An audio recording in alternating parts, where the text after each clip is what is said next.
Hello and welcome to Michelle's Life on Repeat. It is that time. It's been 2 months for us to check in on my rootless Phalaenopsises that I attempted to rescue in water culture and then switch them to leca.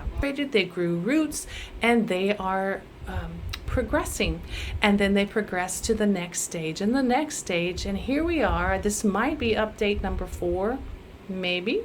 Every couple of months I update you, and you notice that my 4 little monkeys have shrunk. Number 2 has died. She did not like the leca, so I mounted her on a cork board, just like I do with some of my other successful halfway dead Phalaenopsises. I'll sneak in one here called Kim. Kim is on a mount. Kim is loving it. Kim came to me dead from my mother. My mother likes to get her orchids, love on them, and then hand them over to me to rescue them or to continue growing them on. Well, number 2 did not like that mount.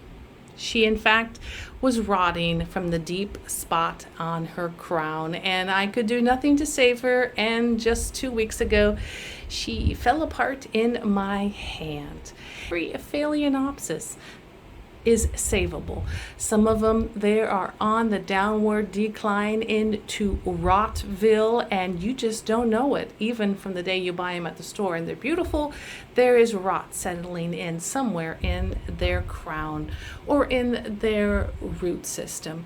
But these ones, if you remember and look back on some of my old videos, we sat them for almost 2 months in a water culture with little glass beads. They got hydro, and as you'll notice, we'll go through here. We have left number 8 and number 10 and number 3. Number 3, you will notice, has come out of the leca.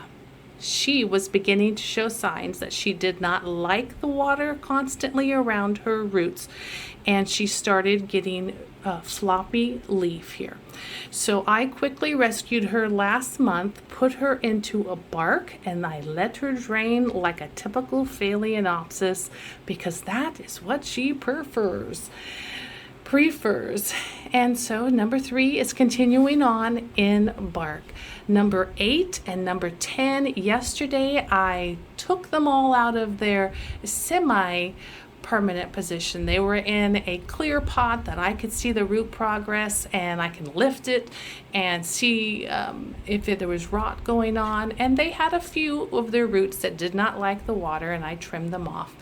And I wrote a note to myself: don't keep them as wet. What I have been doing, now that they are in their permanent containers, there is water at the bottom, there is a wicking cord that goes down, and I was every week pouring water over the top, flushing it, and getting it just fresh water, oxygenated. Now the pot's not full with roots, so it's got lots of air in there, but I had to note to myself that they do not need that flush every week. So I am going to push that out to 2 weeks before I flush them again.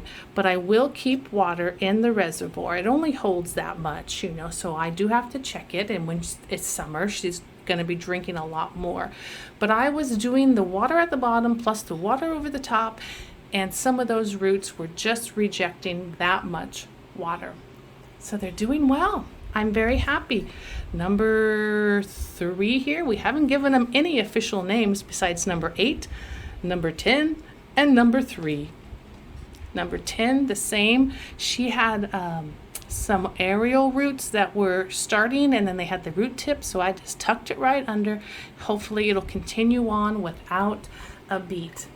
They have some new life coming out of the top, and I think they'll make the transition. I probably won't update again for another couple of months because they look like they're holding their own. But it was a fun little experiment, and perhaps next year when they bloom, I can show you how the rootless 9 little monkeys that turned into 3 are doing. I thank you for joining me today. I wish you well. I wish you peace. And until we talk again, bye-bye.